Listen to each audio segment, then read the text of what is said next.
Welcome to this week's edition of the Atlanta Falcons Think Tank. Hey, of course, you know my name is Toby D. If we think about it, we gonna talk about it. Hey, I hope y'all caught the last pre-recorded show that JR did with Chris Lombardi, someone he invited on the show who happens to have a fantasy football league. Very interesting. You got to check out that last video to see how it all works, called the All 22 Fantasy League, man, and it's pretty cool. Very intriguing about how they're going to go about doing fantasy football compared to other fantasy leagues that are out there that we all know about or may not know about. But check that video out. We talked about the Falcons draft as well. Of course, I wasn't in that video, but JR and Chris Lombardi did talk about the Falcons draft, what they think the Falcons would do at number 8. Very interesting takes on Chris Lombardi talking about that and what he thinks that the Atlanta Falcons would probably do at that spot.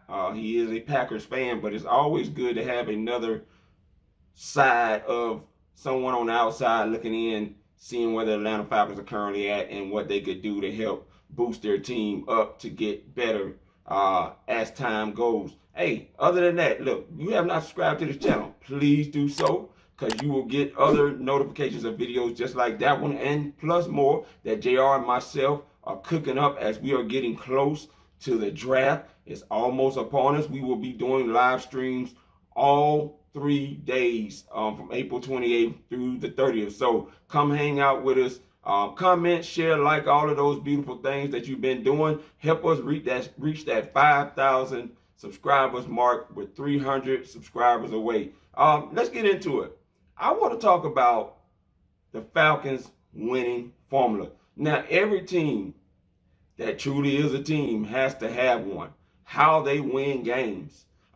Pittsburgh Steelers for years have been known to have dominant defenses. Offenses weren't bad either, but their defenses has been known as their bread and butter to really help them to capitalize on the 6 Lombardi trophies that they have and have hoisted for the Pittsburgh Steelers. I mean, let's look at the New England Patriots. Let's be honest. As good as Tom Brady was and still is at almost 45 years old, it is hard to say that and to believe. They dominated with a lot of great defenses. The year that they didn't have a great defense, they did not win the Super Bowl. That was the year, I believe, in 2007 where they crushed it in offensive rankings among with teams like the St. Louis Rams, who had the greatest show on turf. They were up there as far as those rankings and offensive, just breaking all kinds of records with Randy Moss on that team that year. But they didn't win the Super Bowl because they didn't have the defense to help them pull it off. But when they got the defense back together, they were able to do so. And I'm not going to talk about you know what? I ain't going there. But let's keep it on moving, man. We have to have an identity. You look at the Baltimore Ravens, who had their winning formula, also formulated their defense. And a lot of that influence came from what Pittsburgh was able to do with a dominant defense over there. And they learned how to put one together with Ozzie Newsome. And they've been having a dominant defense. Now, lately, their defense hasn't been so good, which prompted them to fire their defensive coordinator as of late, who has now moved on. And they've moved on as well, trying to get that defense back to a semblance of dominance. But you have teams out there that have the winning formula that has worked for them to be able to get what they need to get. Seattle Seahawks, the Legion of Boom. We all know about that. But what is the Atlanta Falcons winning formula? How did they win 7 games? Now, one would say, Toby, they had a weak schedule. Of course, they're going to win against a weak schedule. Now, that is true in a sense, and we should have been able to take full advantage of that. Unfortunately, we were not, which is the result of why we didn't make the playoffs. But to be in the hunt and in the conversation all the way, getting down to the end up to that Buffalo game, guys, that was something that was impressive for me, and I'm sure other fans were impressed with that as well, to still be in the conversation and not to be eliminated. But what helped the Atlanta Falcons to be able to win 7 games? I want to go to the defense side of the ball. Yeah, the first thing you can look at, the Falcons only had 18 sacks, ladies and gentlemen. Okay, that is the obvious. That is stating the obvious. But there is an ingredient that helped the Atlanta Falcons to win the 7 games that they won. And one could argue they could have added at least 2 more and could have finished 9-8 on the season. The Washington game being one of them. Even though the defense didn't show up dominant, there was that ingredient that they were able to do that at least kept them in the game. And I'm going to talk about that. If you do not know, the Atlanta Falcons defense had 11 turnovers in those 7 games that they won, ladies and gentlemen. I'm going to repeat that. 11 turnovers in those 7 games that they won under Dean Pease being the defensive coordinator. And this is not having good talent on the team, yet they were still able to produce that many turnovers. And if you did not remember, in that Buffalo game, when they was getting those turnovers, it was mentioned that the Falcons were the only defense in the league last year that had 12 straight games of at least 1 turnover in those games. The only team to do that last year, despite not having a pass rush. So, ladies and gentlemen, just imagine if you give Dean Pease some weapons to own that front line and in that secondary. Now you see they've gone out and got guys like Casey Hayward. Great addition to the Atlanta Falcons to add with A.J. Terrell. You re-signed Isaiah Oliver. These are guys that you remember one time Dean Pease was saying that he didn't like the fact that his defense, his secondary specifically, was not being aggressive enough attacking the ball. Now you got guys all across that board that attacks the football. A lot of people don't want to talk about Eric Harris. And one of the things I've said about Eric Harris is that when Eric is on, he is on, guys. He can get those turnovers. And he probably dropped about 5 interceptions that I know he would like to get back right now. But he can't get them back. He's got to go into this new year in 2022 and hope to redeem himself from those lost interceptions that he could have had. He had about 3 interceptions that he dropped in that Washington game alone. Go back and watch it, especially down in the red zone. But we got guys, ladies and gentlemen, that can attack the ball, whether it is intercepting the football or causing fumbles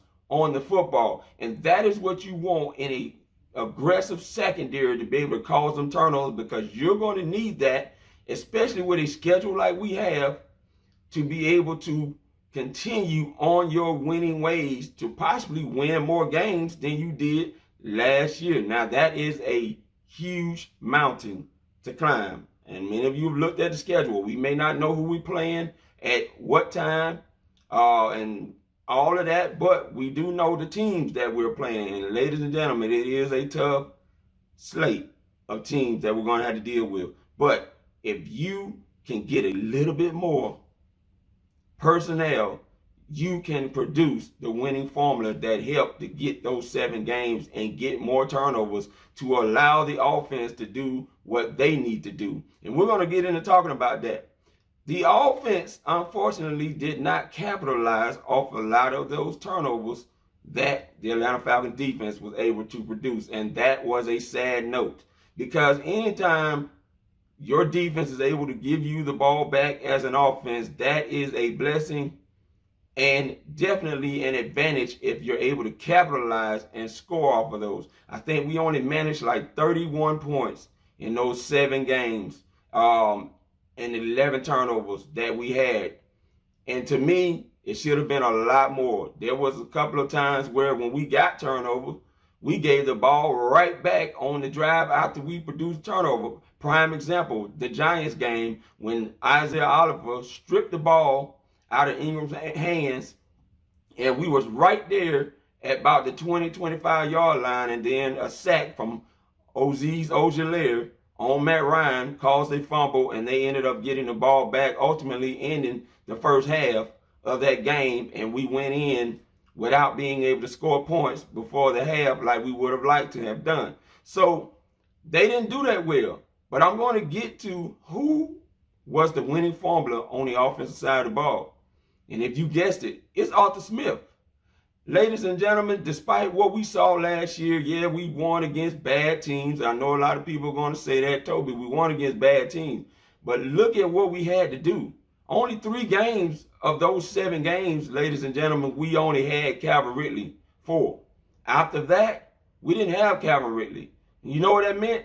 Arthur Smith had to get as creative as he could to scrounge up the points that he can get and hope that his defense would be able to hold so that they can come out on top and win those games. And that's exactly what they were able to do. You don't have a number one receiver and you're relying on Russell Gage to be your guy. You look at the creative ways that they were able to get Russell Gage open to be able to make the plays Russell Gage made. There were some spectacular plays that Russell Gage made down the stretch when he came back off that ankle injury. But I think the one big thing that took Russell Gage out of here was not necessarily just the amount of money he got from the Tampa Bay Bucks. But guys, when you watched him, he could not hold on to the ball doing play action passes. Every time it seemed like Matt Ryan threw him a play action pass, he dropped it. Now, I don't know if that was because he was nervous going in the middle of the field. I have no idea. But anything other than the play action pass, Russell Gage was catching it and doing his thing. Now, another guy, Olamide Zaccheaus, how Arthur Smith was able to utilize him to get some of the things he needed to get done. I mean, Olamide had 3 touchdowns, ladies and gentlemen, and 412 yards catching the football. And this is a guy that was tough, didn't mind catching the ball anywhere, didn't care who was there, didn't care if he got hit. There was a couple of times, man, he looked like he got rocked.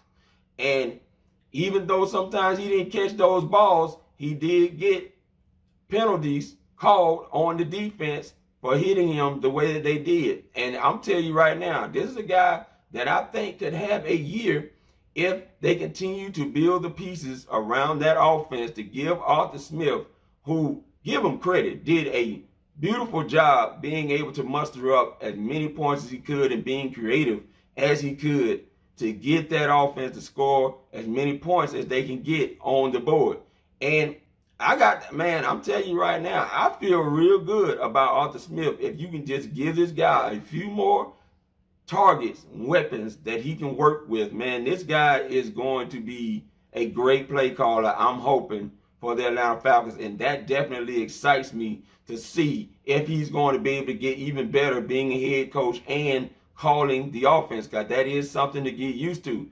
But my winning formulas right now, you can get them turnovers like you got, you're going to get more wins. Now, if you can score more off of those turnovers, you are going to get more wins. And Arthur Smith, continuing his creative play calling, he's definitely going to be better, I'm believing, in year 2, calling the offense the way that he has been. And I think we could have an opportunity to get more wins than 7 if we're able to produce that winning formula. Hey, running game, great. If we can get that running game going, that is an extra added on bonus to really help that offensive line, because you had a lot of deficiencies and you were still able to be creative enough to work around the offensive line to call plays to get you some points on the board. And so I'm impressed with that. Other than that, man, I just wanted to talk about those things that I see that are part of the Atlanta Falcons winning formula that they need to take into year 2 of Arthur Smith and Dean Pease, and hope to be able to get more wins than 7 from 2021. Other than that, hey, I'm Toby D. Continue to like, share, subscribe, comment. Watch any of the other videos you haven't watched that we recently put out.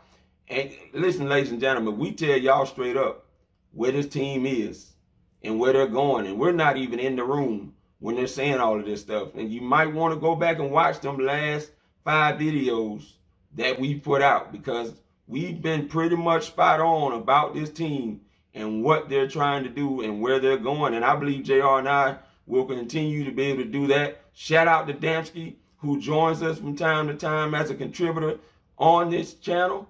And look for more stuff as we get ready for the draft. Other than that, I'm Toby D. Peace. I'm out.